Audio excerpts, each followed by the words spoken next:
He drove from Columbia to Joplin last night. Today, he's also visiting our Model United Nations class at 2:30. In addition to this brand new book, he has also written 9 other books, including Superstates, Empires of the 21st Century, Strategies for Governing, Can Government Do Anything Right? The End of Protest, How Free Market Capitalism Learned to Control Dissent, America's First Great Depression, The Collapse of Fortress Bush, The Crisis of Authority in American Government, and Blacked Out, Government Secrecy in the Information Age. In 2007, Professor Roberts became the first non-U.S. citizen to be elected as a Fellow of the U.S. National Academy of Public Administration. In 2022, he received the Riggs Award for Lifetime Achievement in International and Comparative Public Administration. Dr. Roberts received a law degree from the University of Toronto in 1984, a master's degree in public policy from Harvard University in 1986, and a PhD in public policy from Harvard in 1994. He is a Canadian from Ontario. I consider him one of the most distinguished speakers we have ever brought to Missouri Southern, with that lengthy list of credentials. So Dr. Roberts, if you'd come up here, I'd like to present you with our official Canada Semester t-shirt. Thank you. I hope that's the right size. So you can wear it back in Massachusetts, and when you go home to Ontario, and Shall do. let people know that Canada matters here in the United States. Wonderful. So, Thank you. Please give Dr. Roberts a warm Missouri Southern welcome.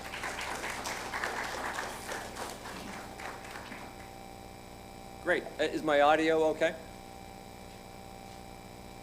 I'll go in these. Is audio okay? Great. Thanks so much for coming out to listen to this talk today. I really appreciate it. And it's great to be back in Missouri. As Chad mentioned, I taught at Mizzou for 2 years, and it's a wonderful state, and I'm glad to be visiting again. So I'll tell you a bit about what I'm going to be doing today. And the good news, well, I appreciate your interest in Canada, but this talk's not going to be just about Canada. It's going to have relevance for the U.S. As well.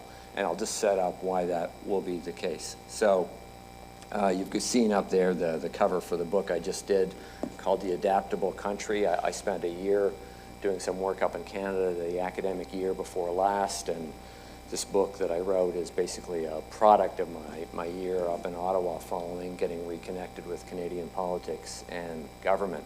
But what I'm going to do is just take a moment to talk about a book I actually wrote a few years ago. It got published in the fall of 2016, just around the time of the presidential election, a couple of elections back. And it's called Four Crises of American Democracy, and I actually wrote it while I was teaching at Mizzou up in Columbia. And it came out from Oxford University Press. They did the cover design, but if you know Mizzou, the columns kind of look vaguely familiar, if you've seen the columns on the Mizzou campus.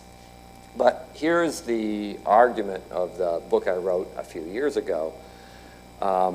After the financial crisis that went from about 2007 to about 2010, you had a lot of protest and unrest in the United States. You had the Occupy movement and the Tea Party movement, and growing political polarization, and this sense that Washington was gridlocked and dysfunctional and that it couldn't do anything. And even way back then, you found people saying, well, there's something wrong with American democracy. There's something busted with the system. And there were even people quite respectable academics and commentators who were saying, you know, the American system is failing, or that the United States is a failed state. And the commentary was going pretty dark. And I thought it was excessively dark. I thought I was getting way too pessimistic. So I wrote a book to talk about what I thought was going on in American politics at the time. And I said, you know, we're in this, and I said this back in 2016, before the presidential election of 2016, and I said, you know, we're in this sort of dark place at the moment where people think that American democracy is going off the rails. I said, but this isn't the first time that the country has gone through something like this. A lot of the rhetoric you heard around about 2015 was the same rhetoric you heard back in the 1970s, where people were worrying about the crisis of democracy in the US and elsewhere.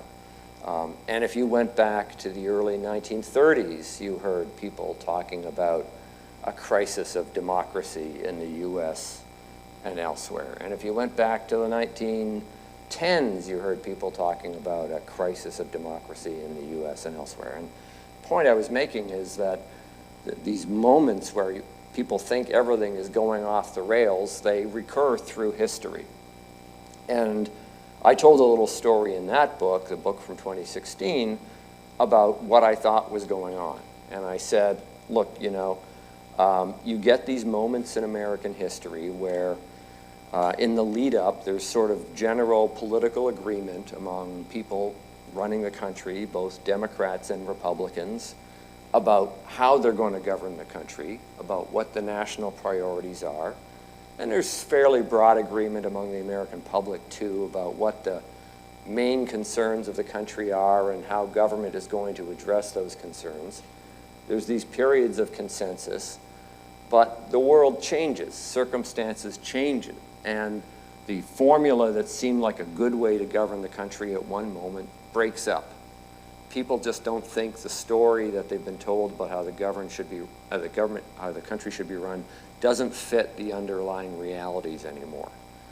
And you get these moments where you gotta get this breakup of agreement, breakup of consensus. And then you get into a complicated phase where people are basically arguing about, okay, what do we do next? And there's and you'll get entrepreneurs coming along, political entrepreneurs, idea people saying, well, I've got an idea about where we should go next, or I've got an idea, and they're tussling it out. And in those moments of conflict and contestation, things can look pretty dark. And what I basically argued was these moments of apparent crisis are basically moments of where you're destroying one set of ideas and you're recreating kind of new ideas. And eventually it sort of emerges as a new consensus. Things stabilize after a while. Political leaders kind of get on the same page again. The country gets on the same page again. And then it rolls along in a period of relative calm for a few years.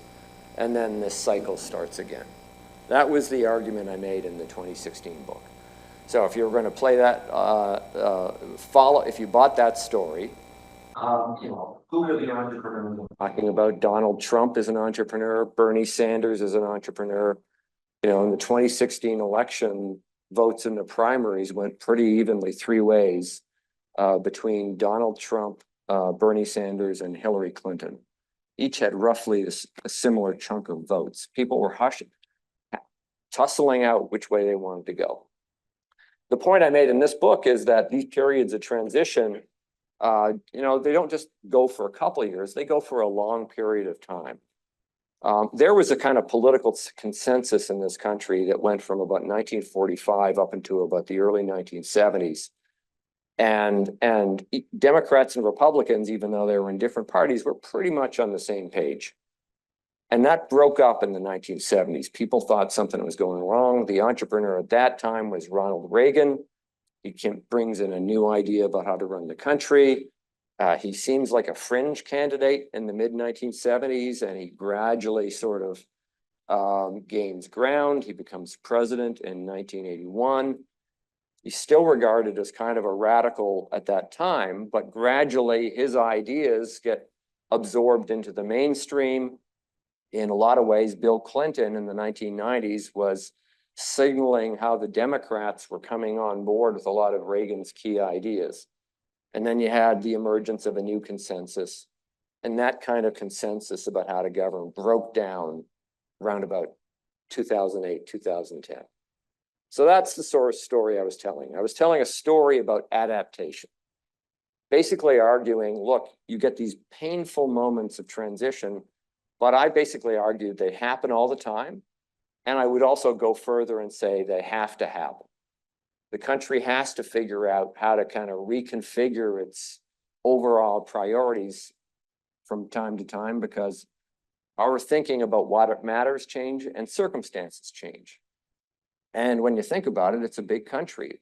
You know, a few hundred people, 100 million people have to sort of roughly get on the same page about where to go next. So it's understandably complicated. So that's the sort of thing I'm interested in. You know, this is the only wonky academic slide you're going to see. That's the good news.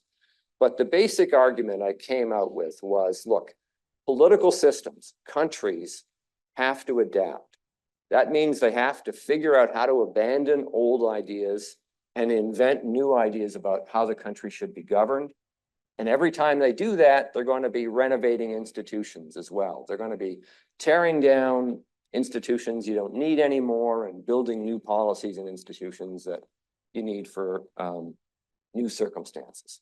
It's like constant house renovation, basically is the story. But the argument would be, and just to use the lingo I'm going to describe, when the country sort of gets on the same page about what its national priorities are and how it's going to pursue them, I'm going to say they're sort of agreed on overall strategy.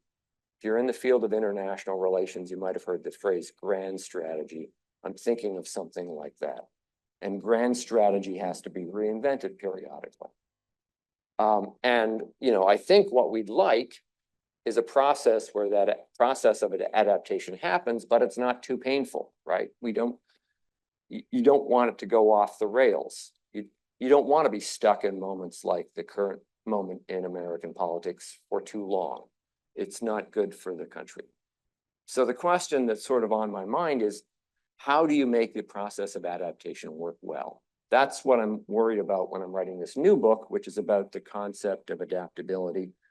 I'm going to be talking about the Canadian case most of the time today, but you can also ask yourself, okay, in the United States, how well is the US system doing in terms of thinking about its capacity to adapt to new circumstances?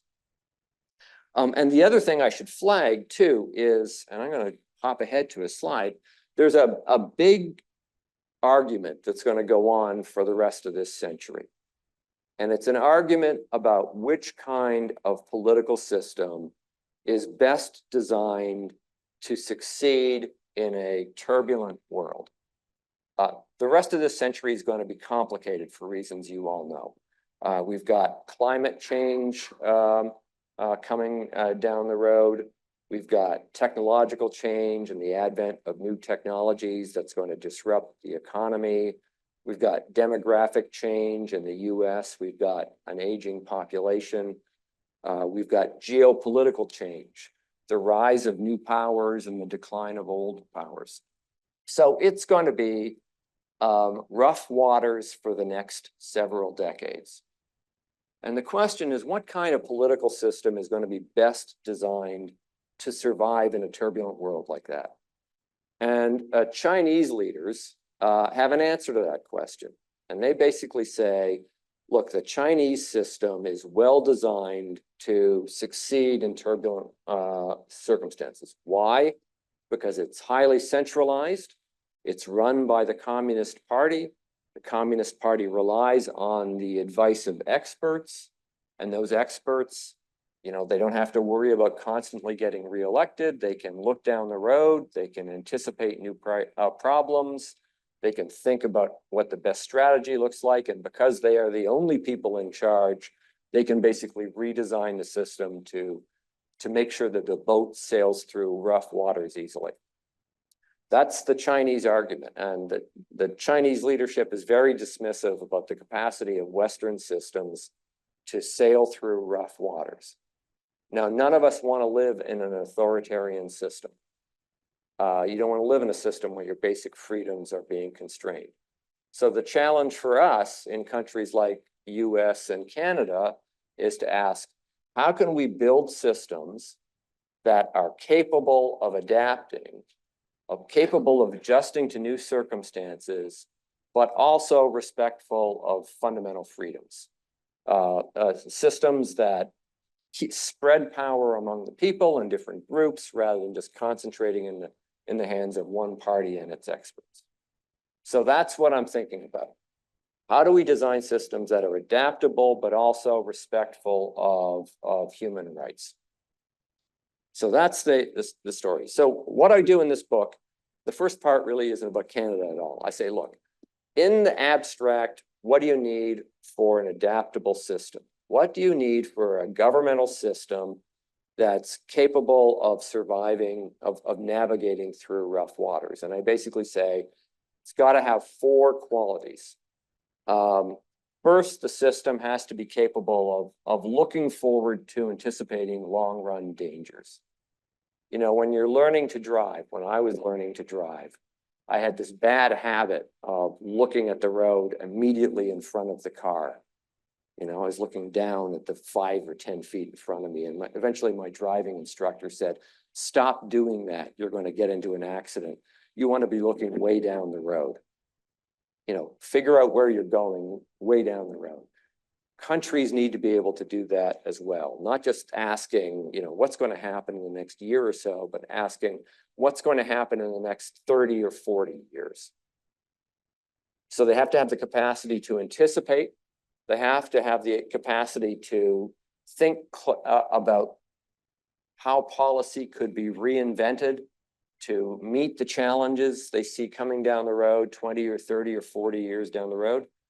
And the complicated bit is you're not just asking, okay, how am I going to deal with climate change, or how am I going to deal with technological change or demographic change or geopolitical change? You've got to do it all at once. You're sort of balancing multiple things at the same time. And ideally, you want people thinking about, okay, what's the combination of national policies that fits together that's going to meet all the challenges we expect coming down the road? That's the bit about inventing strategies. And then you have to get people on board, right? You have to get the leadership of the country, whether it's in the American context, governors and members of Congress and people in the executive branch, Democrats and Republicans. You have to get them roughly on the same page about what the country's trying to accomplish and how it's going to meet its objectives. And you have to get the American people on board. You know, we all have to figure out where we're trying to go. And then finally, once we sort of got that level of political agreement, you have to execute. You have to actually change policies. You have to revise institutions. So you're going to be worried, for example, about whether you've got bureaucrats who are skilled at changing policies, or whether you've got legislators who are capable of passing the laws needed to make things happen. That's all about execution. So those are the 4 things I basically said that any system has to be able to do in order to be able to chart its way through rough waters. And I told you a story about how the Chinese say they do it. A lot of centralization, experts at the top who have space to kind of look ahead and figure out what to do, design a plan and execute. Very technocratic, give it to experts. Well, you know, we don't live in that world. We live in a world in which power is diffused. We live in federal systems where authority is divided between the central and state governments and local governments in the US. According to the Bureau of the Census, which keeps track of these things, if you actually counted all of the governments in the United States, there's one federal government, right? There's 50 state governments. There's some territorial governments like Guam and Virgin Islands and Puerto Rico. But then there's county governments and local governments and special districts and so on. There's 90,000 governments in the United States, you know, all doing their piece. So the conundrum is, well, how do you get everybody kind of pulling in roughly the same direction? That's the problem with federalism. We're also a liberal system in this narrow sense that we're a system that acknowledges and and tries to respect individual freedoms, which means there's limits to what government can do. And we're also democratic systems in which we basically say leaders should periodically be subject to re-election. So for all of these reasons, we spread power out. We create these highly diffused, open political systems. And that raises a couple of questions. Who in this system is actually getting all of these four tasks done? Like, where in the system are people doing the forward thinking? Who's looking down the road 30 years from now to think about the challenges that are coming? Who's doing the heavy lifting of getting everybody on the same page? That's sort of the conundrum. So what I generally proposed we need to do in any political system, whether it's the US or Canada or any other system like those two, is you sort of need to do a health check and basically ask, okay, how well is this system doing at those functions that are relevant at adaptation? And the critical point is, all of these systems are different. At one level, Canada and the United States, well, they're both federations, they're both liberal systems that respect individual rights, they're both democratic, but in a lot of ways they're different. Canada has parliamentary modes of government, America doesn't. In Canada, provinces are stronger than American states. The party system is more complicated in Canada than it is in the US, and so on and so forth. So you can't kind of make general prescriptions about how systems are supposed to work. You've got to kind of go look at the cases. So one of the things I do in this instance is basically look at the Canadian case. But one of the arguments I could make is you can look at the American case too and sort of do a similar system check. So what do I do in the Canadian case? I say, look, in the 20th century, up until about 40 years ago, Canada actually had a lot of things going for it in terms of adaptability. And I'll just run down some of the checklists. You had a political class, you had political leaders, people running the federal government and provincial government, who spent a lot of time worrying about the danger that the country was going to fall apart. And I won't belabor why, but just to say that, there was a lot of sort of hand-wringing about, is this system going to hold together? For good reason. There were lots of threats to the integrity of the system. No country is sort of like a natural entity, but Canada is a little more unnatural than most. Huge territory, relatively speaking, not many people, spread across thousands of miles apart, divided by language and other things, tough to govern the country. So you had a leadership class that was constantly worried about, okay, how are we going to hold this together? And I argue that that was actually an advantage because it made leaders attentive to dangers. They're constantly asking themselves, okay, how could this thing fall apart? And then the next thing they did, precisely because they were always kind of worried about how we're going to keep this show on the road, is they sort of made investments in forward thinking. They were anticipating dangers. They became a real big fans of what they call royal commissions, what Americans would call blue chip commissions, high profile independent commissions that would basically look down the road and think about what are the challenges going to come that are going to be coming down the pike and how are we going to address those challenges. And they established lots of advisory councils, independent advisory councils that did more or less the same thing. They also spent a lot of time trying to figure out how to protect the public sphere. And by that, I mean, how do you promote a healthy conversation among citizens about where the country is going? How do you maintain it, for example, a Canadian media, newspapers, broadcast television, cable television, and so on, so that people in Vancouver can talk to people in Quebec or Newfoundland about common issues? Because it's really tough to have a national conversation like that in Canada, because there's language differences, because there's such big geographic differences. And then the other problem is you're right next door to the United States, which has got a huge media presence. So there's a danger that the Canadian conversation is going to get swamped by the American conversation. So there was a lot of attention for what can we do to support the media to have a Canadian conversation. The other final advantage that the Canadians had, I would argue, is they had what I'll call effective executives, precisely because they have parliamentary systems. The premiers, the equivalent of governors, have a lot more authority than governors do. They have more room to kind of get things done. You don't have a problem of gridlock or conflict between the executive or legislative branch as much in the Canadian context, just because it is a parliamentary system. And I argue that's actually a good thing in the Canadian context, because once policy decisions were made, it was easy to get laws passed and executed properly. So that was the kind of story about, I think, some of the advantages that Canada had in the late 20th century.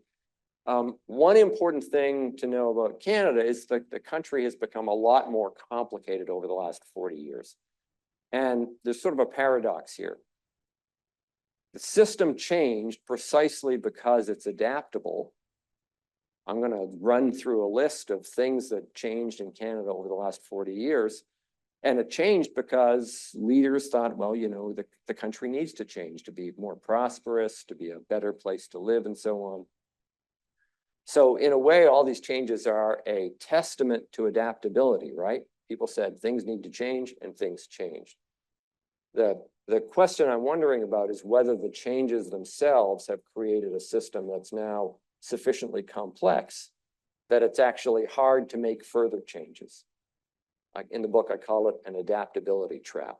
You adapt in one phase in such a way that it's tougher to adapt in the next phase. So what happened in Canada over the last 40 years? Population got a lot bigger. Among advanced countries, Canada had a lot more immigration, so the population increased by about 50% over 40 years. People became a lot more attentive to their rights. There was a Charter of Rights and Freedoms adopted. Provinces became more powerful. Indigenous populations in Canada claimed quite rightly more autonomy, and they are being given more autonomy. That process needs to continue. There was a government basically made a decision that it was going to retreat from the marketplace. It was going to liberalize the economy. It also integrated the Canadian economy into the global economy more deeply. There was some restructuring of central institutions too that I won't belabor. And there was also, and this wasn't planned, a huge digital shock to the public sphere that I'll talk about in a second. But when you look at all of these changes, one of the points I would make is you get a much more decentralized political system, right? Political and economic social system. You know, I said earlier on that all federal liberal democratic systems are kind of spread out. That's one of the features of them that makes them a great place to live. One of the things that happened in Canada is that the system became more decentralized and more complex, and probably also more accelerated. Things just move more quickly. And then the question is, okay, does this system, has it preserved the capacity to adapt, or have these changes actually compromised the capacity to adapt? In the book, I basically talk about four things that I'm going to touch on very briefly. I talk about sort of four trends that are particularly worrisome in the Canadian context. And as I'm going through the list, you might ask yourself, okay, does this checklist hold in the US as well? So one thing you've seen in Canada over the last 40 years is a shift to what I'm going to call short-term politics. Political leaders aren't thinking about the long term as much as they used to. Partly that's because they're just too busy. Lots of evidence, and this is definitely true in the US as well as Canada, that decision makers are kind of overwhelmed. People who are running government departments or running whole governments are basically burning out dealing with crises of the moment. They just don't have the space to think creatively about the long term that they used to. That's one problem. The other problem is that politics in Canada has become so competitive and so unstable that political leaders are basically preoccupied with the question of, how do I win the next election? And I can give you an example, the condition of the Liberal Party, which is the governing party in the federal government today. So it used to be that the Liberals were described as the natural governing party. They just routinely got into office. And then things got wobbly in the early 2000s. And they were in office up until, I think it was 2011, and they basically got wiped out in a federal election in 2011. People were saying they lost, almost all of their seats in the federal parliament. And people were saying the party's dead. It's done. It's history. And then a new leader came along, Pierre Trudeau, and he successfully revived the party. And it gained power again in 2015, which kind of shocked people by the turnaround.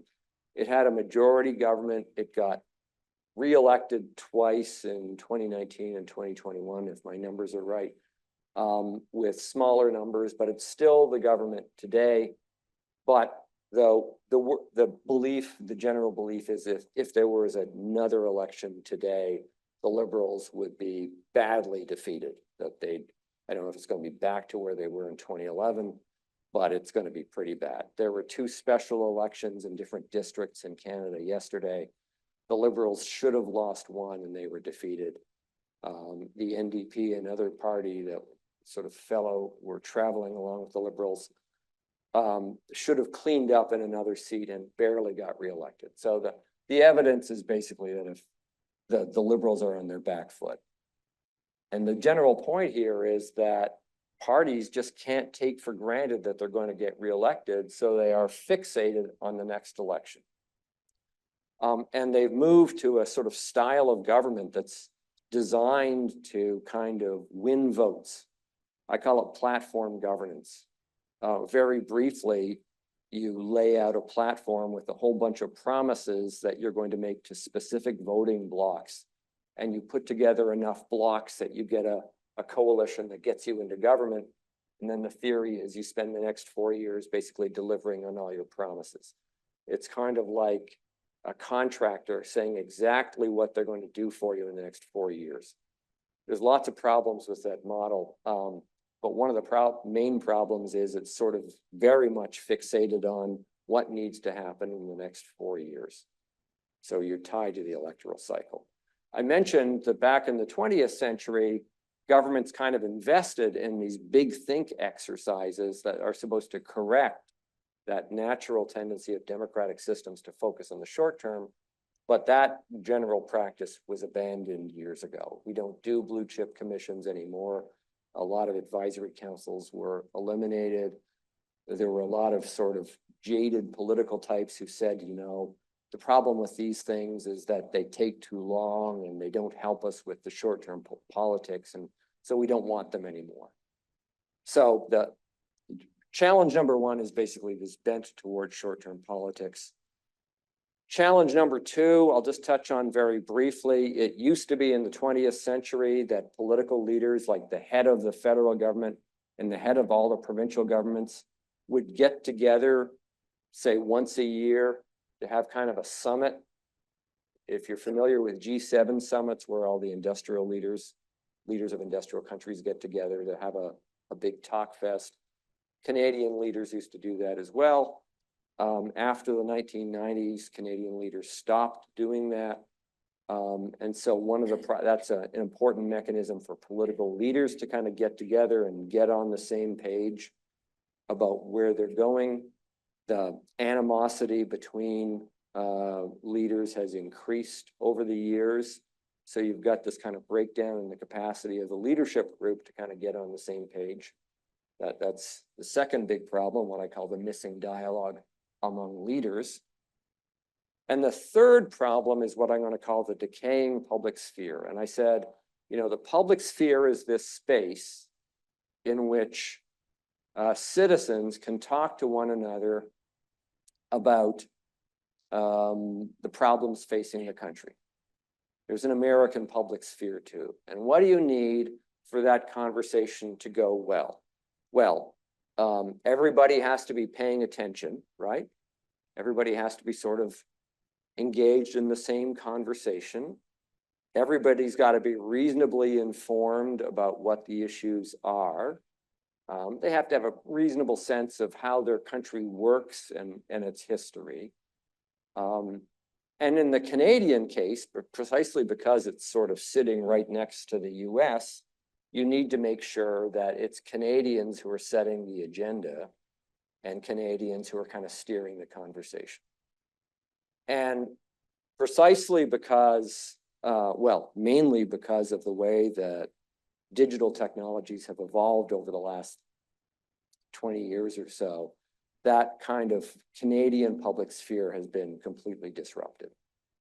Old style media like newspapers, broadcast television, cable news, and so on, technologies that knit the country together have been gutted because of the advent of digital platforms like Google or Facebook or X that are basically extracting revenue out of the mainline media and disrupting the conversation.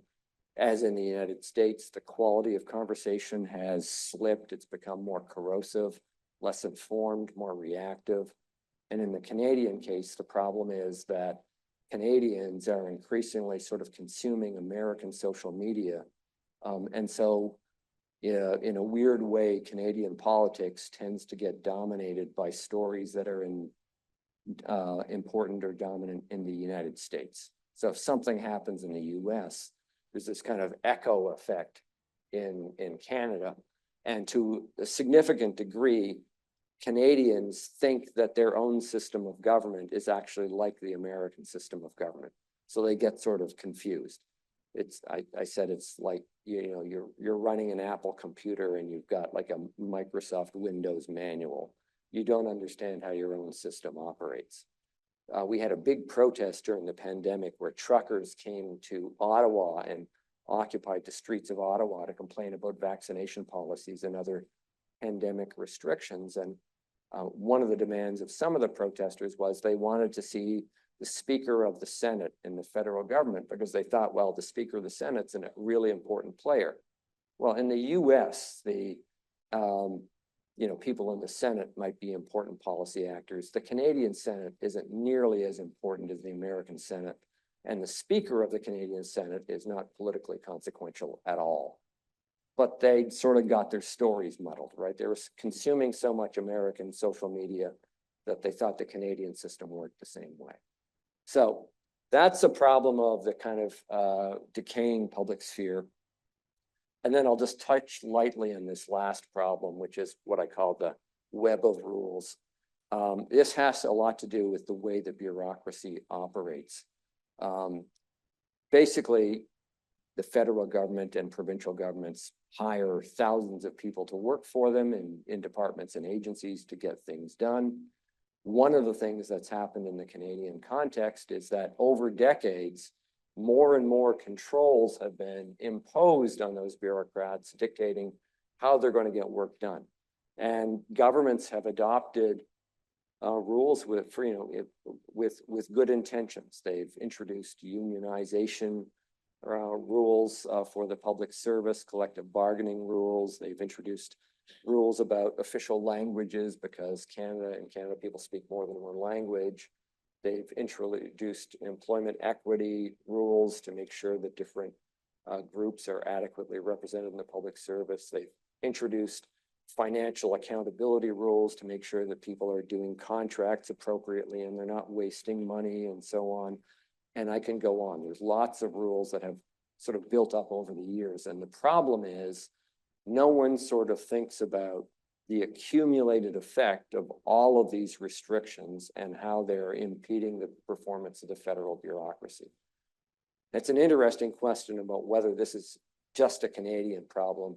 It might be an American problem too. It might be a problem of all democracies over time, that different groups basically say, we want our federal bureaucracies or our governmental bureaucracies to conform to different kinds of rules, but no one does the periodic house cleaning.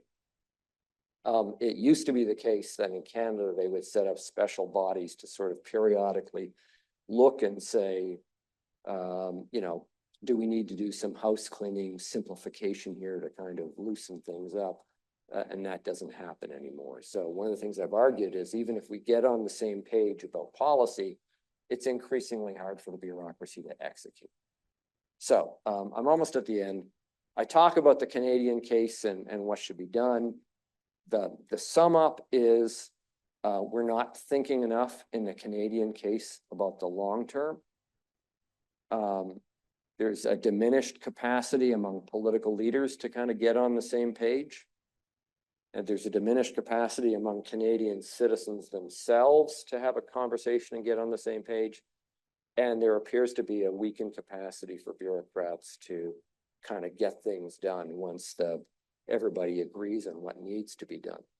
So I talk a bit about a short list of things that Canadians could do to improve things, and they're not radical reforms. You know, for example, I say there's a lot to be said for doing another blue chip commission or two on the future of the country. European political parties actually have think tanks attached to them that sort of do the high level thinking for the political parties. And I argue that Canadian parties ought to have think tanks like that. In a moment, I'll try to remember to say something about Project 2025 because it actually sort of ties into what I'm talking about in that point. I argue that national leaders need to start getting together to talk to one another on an annual basis about national priorities the way they used to. And I argue that Canadian governments need to do a better job of getting back in the game and thinking about how you create a media environment in Canada that promotes civil discourse, and that might mean regulating social media platforms, informed discourse so that Canadians understand what the issues are, and that is a conversation that's driven by Canadian priorities, where Canadians are the agenda setters.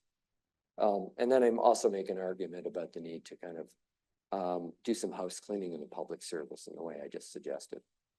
So that's the story I tell about the Canadian case. Final point I'll make, this isn't just a Canadian story. You could ask about adaptability in the US as well. So, you know, even if you're not particularly interested in the Canadian case, you could basically say, okay, let's remember those four things. How well is the system doing at looking down the road? How well is the system doing at building political agreement about what we need to do? How good is the system at executing major institutional and policy changes? And, you know, you can sort of reach your own judgment about that. I was talking to undergrads up at Mizzou yesterday, and I said, you know, you give me the shopping list of major challenges that you can see coming along in your lifetime. And they're the ones who came up with the shopping list of climate change, technological change, changes in world politics, aging populations, and so on. And we came up with a list of 6 or 7. And then I said, okay, now think about the presidential debate that you watched, what was it, last week? How many of those issues actually got addressed in depth by the 2 presidential candidates? And the answer was not many of them and not in depth. And that would be worrisome from the point of view of adaptability. So that's the general point. This was a story about, oh, and Project 2025, incidentally, you may have seen controversies about that. Basically, this is a bunch of independent groups that are purporting to develop an agenda, and there's some issue about whether it's being done with the support of the Trump campaign or not. But one point I would make is that, you know, parties themselves, campaigns themselves, don't have their own think tanks. In some sense, their higher reasoning or brain, you know, their thinking capacity is very limited, and that's why they're dependent on these external groups. I basically argue that you need to kind of increase what I might call the brain power of political parties, and I think I make that argument in the US case as well. So let me just stop there, and I think we've got time for a couple of questions. Jen?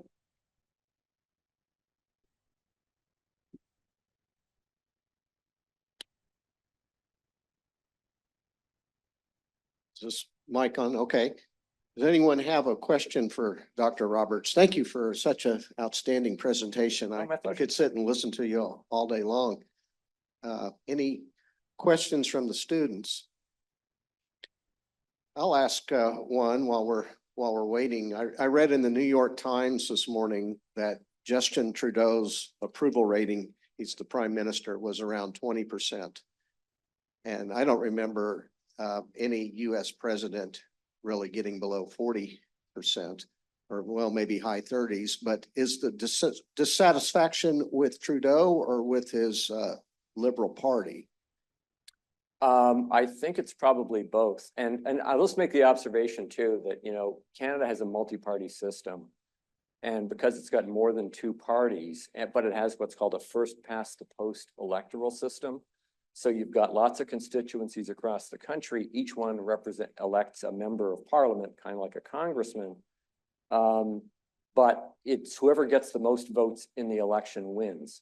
And there's a very interesting example of the kind of pathologies that can happen in a special election that happened yesterday in Quebec.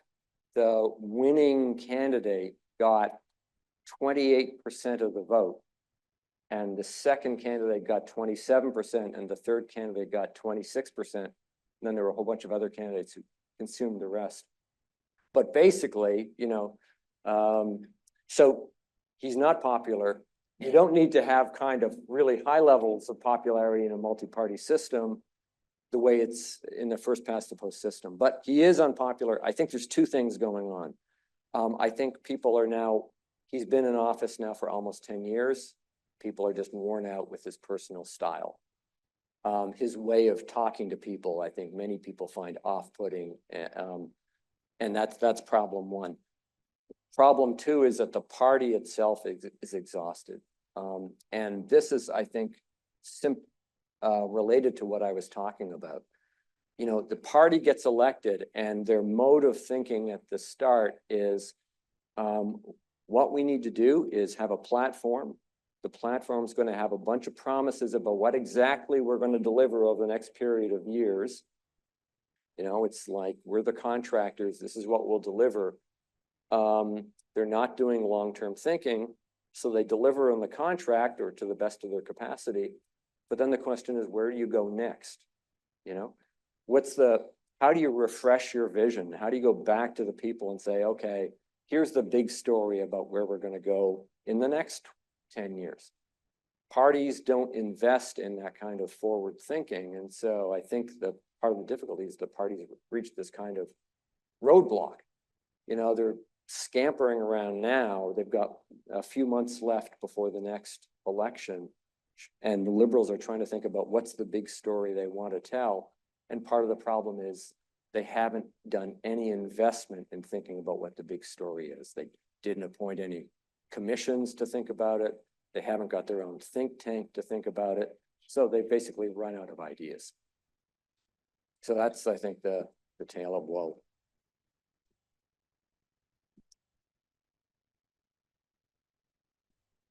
Hi there. Just you mentioned about having an informed discourse. How do you trust who's providing that information? Well, that's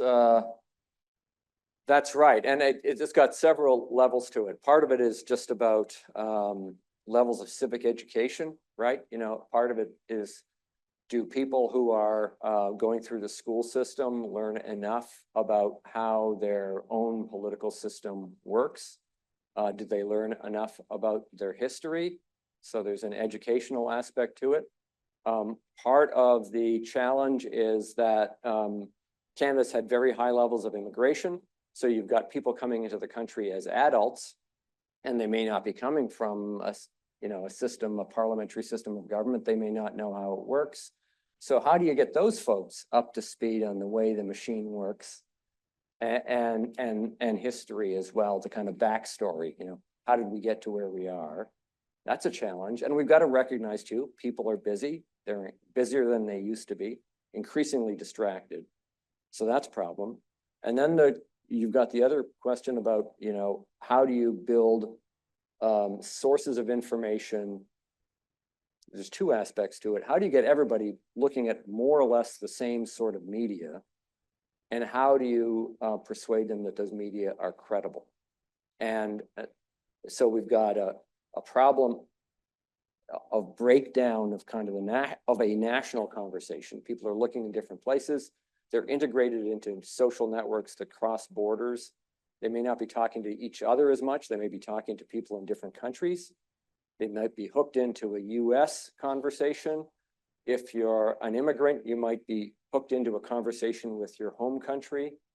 You know, you could be rewired many different ways. And then the problem is that the credibility of mainstream media has collapsed. One of the difficulties in the Canadian case is that the most highly regarded sources of information are like sources like the BBC or the New York Times. You know, people are going someplace else for their information. So I don't have a quick answer to that question, but I know that's the problem. How do you can't have a high functioning political system if you don't have a good conversation among citizens. And for small countries next to really big countries, it has to be a good quality conversation that's kind of where the agenda and the content is determined by Canadians. I got one right here. What do you think the biggest difference is between presidential debates now versus back then? Because now it kind of seems like they're just trying to one up each other, but back then it was more about discussing the actual question. That's a good question. I think there's been a significant, I'm not an expert in presidential debates, so I'm to some degree just like you guys a consumer, but my impression is that there's been a corrosion in the quality of conversation and the level of information in the conversation. And that's a problem.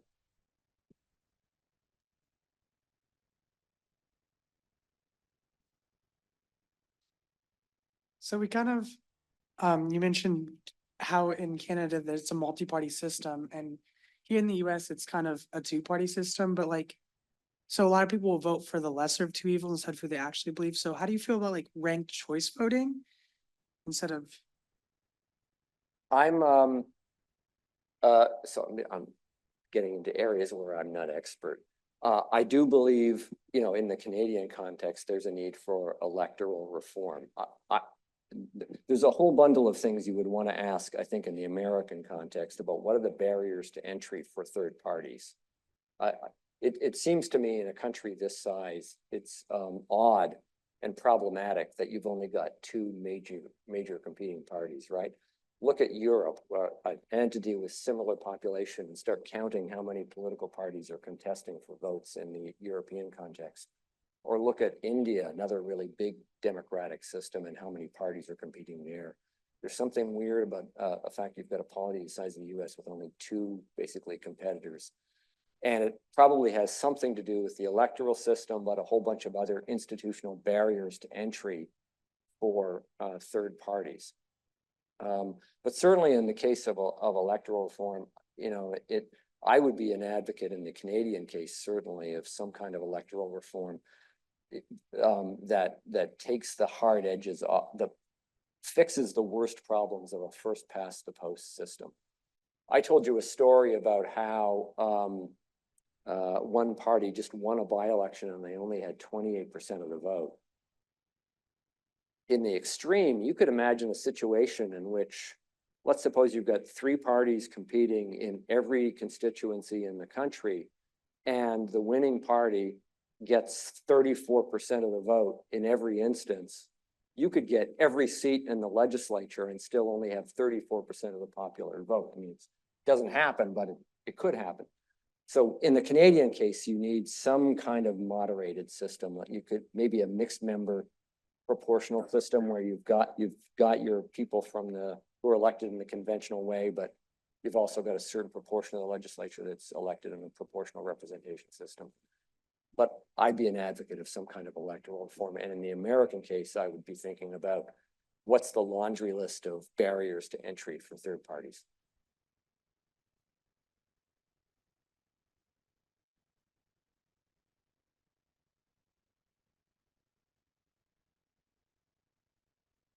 So when talking about multiple parties and stuff, and we kind of saw this in kind of the election cycle with the Independent Party of Kennedy and whatnot.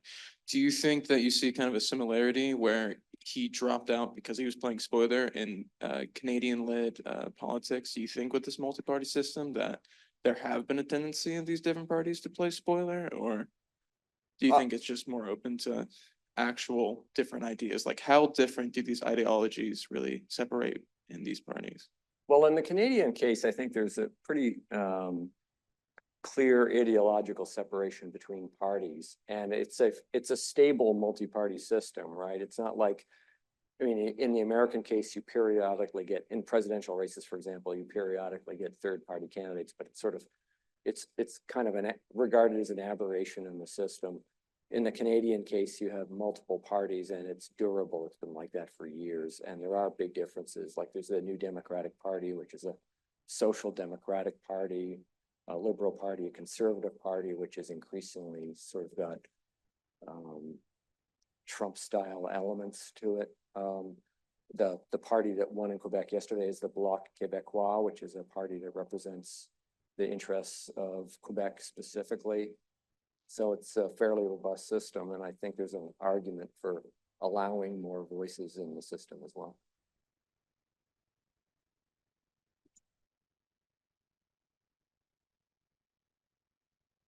You mentioned in the American sense about like the barrier to entry, and I feel like a huge part of that is, I mean, with social media, it's getting easier to kind of campaign, but it's still like a big, like a money issue.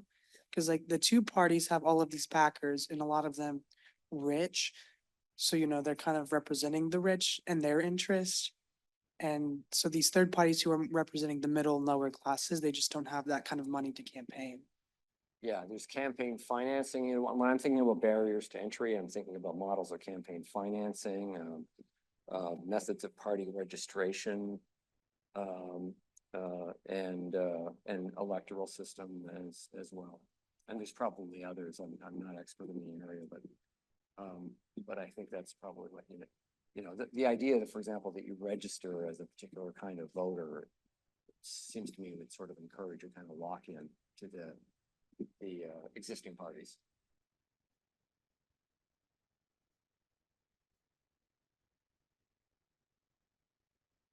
So the primary system, by the way, is another barrier to entry, just the way it's structured and regulated by government.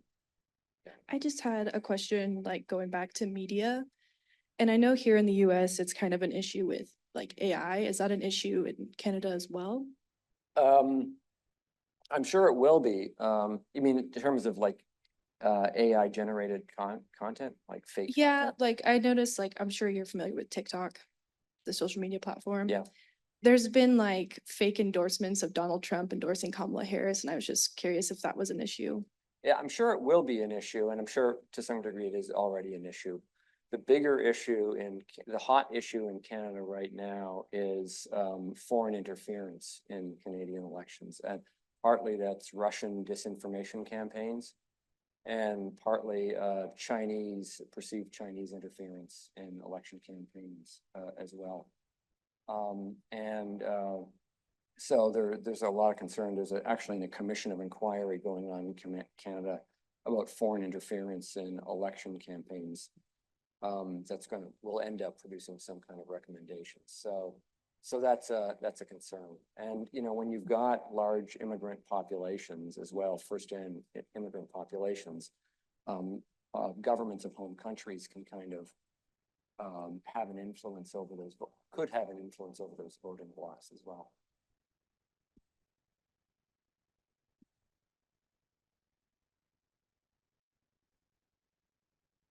So you talked very early on about rhetoric, and I feel like in America, and it's become especially dangerous just with the last couple attempts.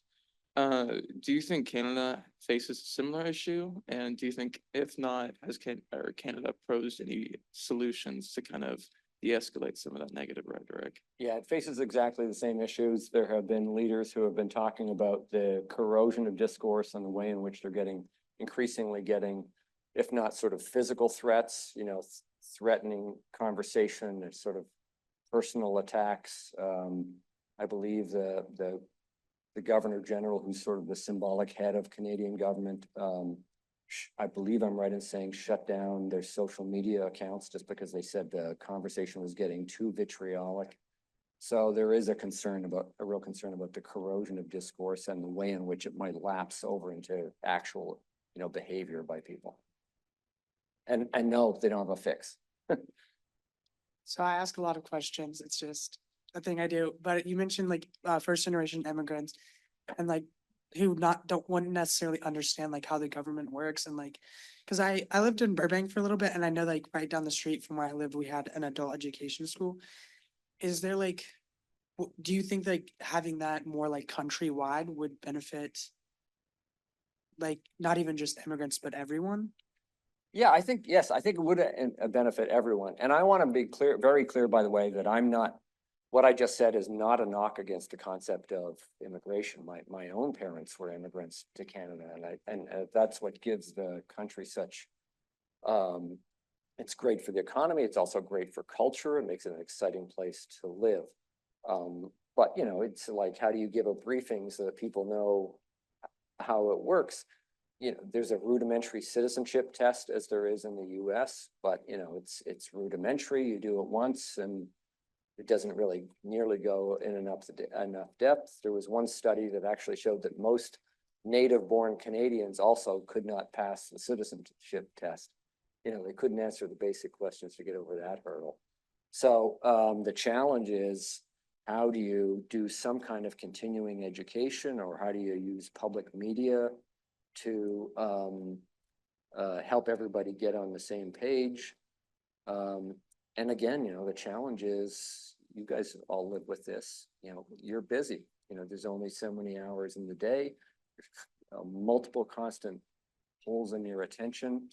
How do you keep everybody on the same page and get everybody briefed on what they need to know to make intelligent decisions about how to govern their country?